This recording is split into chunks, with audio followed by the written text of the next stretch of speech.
While the chairperson of the COVID-19 Ministerial Advisory Committee, Professor Salim Abdool Karim, has won the prize, the prestigious prize that is, of the John Maddox 2020. This is for standing up for sound science in public. The infectious diseases epidemiologist and director for the Center for the AIDS Program of Research, together with Dr Anthony Fauci, director of the National Institute of Allergy and Infectious Diseases in the US, were jointly recognized for going beyond the call of duty as government advisors on health. While Professor Salim Abdool Karim joins me now. Prof, a very big congratulations. I know that this is, it happened about a week or so ago, but we're finally able to speak to you on it. You've had time to digest the news. What does it mean to you? Good evening, Kathy. Good evening to all of the viewers. Yes, it came as a wonderful surprise. I had no idea about the award, and when I got the letter, I was particularly excited when I saw that my friend and colleague, Dr. Fauci, and I were getting the award jointly. The award was given to us at a virtual ceremony on Monday this week, and it was just such an occasion to see science being recognized in this way, and that the importance of science in society, and that the effort to try and convey science in a way that people can understand it, in a way that's honest and truthful, and that captures the essence of what we're trying to explain to people. Of course, the communication of science, I would imagine, is not an easy thing. And yet you've been able to, in many ways, really take the country on a journey from the time that we had the initial reports of COVID-19 and how the approach of, professionals like yourselves was going to be in studying COVID-19, especially in the country. How have you been able to do that? What has it taken from you? Well, I've been involved in communicating science for, well over 2 decades, mainly around HIV initially. But I found that COVID was just so different from HIV. Well, the first thing in COVID, of course, is that we had a very supportive government, a very supportive president, very supportive minister of health. But what we found is that the science was rapidly moving. It is changing all the time because there's so many advances at a rapid pace. And then in the midst of all of that rapidly advancing science that you're trying to convey to people, that there is so much we don't know. And that, often in interviews, I have to say, I don't know the answer to that because we just don't know enough. So I think that has been among the major challenges. I think alongside, for me, one of the more difficult things was to, deal with the conspiracy theories, and in order to maintain a sort of straight line in terms of just conveying the facts. That's my job. I'm not here to convince somebody. I'm not here to put a particular line. I'm just here to share with you what the evidence is and enable you to make your decision.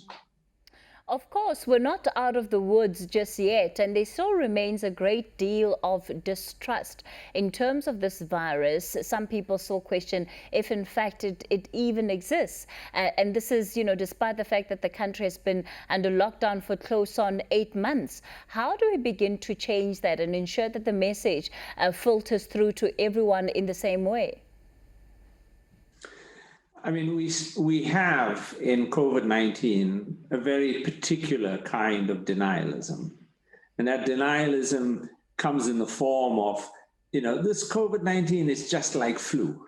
That's the new denialism that we have to deal with. They don't acknowledge that actually there are large numbers of people who are suffering under the long-term effects of COVID-19, what we call long-haul COVID. They don't acknowledge that there are over 1.5 million people that have died from this disease at a global level. They don't acknowledge that there are nearly 70 million infected. So I think as we put those numbers into perspective and look at For example, last year, there were 700,000 deaths from HIV. From COVID, in 10 months, there were more than double that.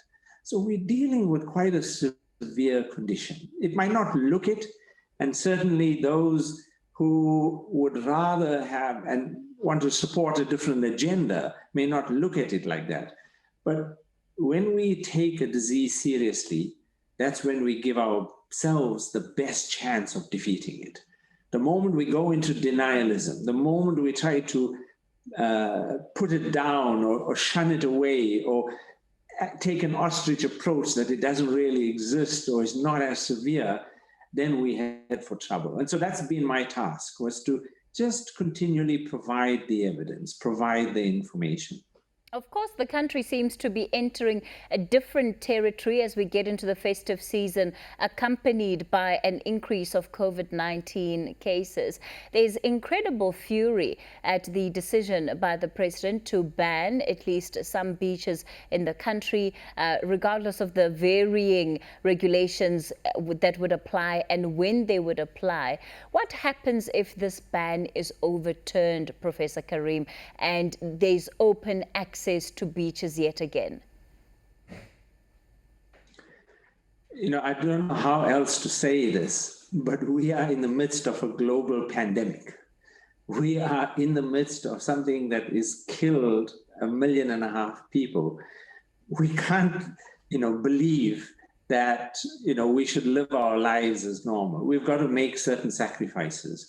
I understand it's difficult. I understand that livelihoods are at stake.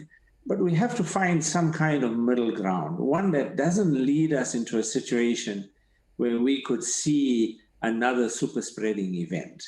And certainly my big concern is not that the beaches are open or closed, because being out in the open, in the midst of social distancing, it's not a problem. The problem comes about when we have very substantial overcrowding. And that's what we have to avoid, because that could lead to the spread of this virus. And I would hope that everybody would understand that this is not the government's job or my job or your job. This is our collective effort to try and control the spread of this disease. If we don't, we're going to see a second wave, second to none. It's going to devastate our country. Already the second wave has all the features of going to be worse than our first wave. And we certainly don't want to exacerbate that. Professor Karim, one of the other things that we've seen in recent weeks has been the study done in the Western Cape, that has studied the efficiency of PPE. And part of what has been found is that some of the N95 masks that are being used by health professionals don't in fact pass the standard of use, that they don't protect health workers sufficiently from the SARS-CoV-2 virus. Is that a problem for you? And what contribution does something like that make to the spread of COVID, especially in our hospitals? It's a big problem for me. Let me just first say that the study looked at the KN95 masks, not N95 masks. So the KN95 masks have a slightly different standard. And the use of the KN95 mask is not equivalent to the standard N95 mask that I use in my clinic, that we routinely use when we're managing TB patients, because that is highly effective and it has to be very carefully fitted, and it protects our healthcare workers. What was found was that this KN95 mask doesn't quite meet that standard. And that means that healthcare workers think they are protected when they're not. And that, for me, is a very dangerous situation. And so it's very important that the SABS and our control agencies that are responsible for monitoring the quality of these products steps up and ensures that they put their stamp on these products when they have the required approvals and the required mechanisms to protect our staff. So it's really a very important issue to me, because one of our big challenges in this epidemic is so many of our healthcare workers become infected. And when they are, then the remaining staff who are at work are put under huge pressure. So I think this study was really important and has shone a light on an important shortcoming in our PPE. And do we know how widely used these KN95 masks have been? I'm not familiar with that. Okay, no, sure. Fair enough. Are you worried at all about the rate at which the COVID-19 cases in the country seem to be increasing? And perhaps if you can just talk comparatively to what we saw earlier on this year. Kathy, I am very deeply concerned.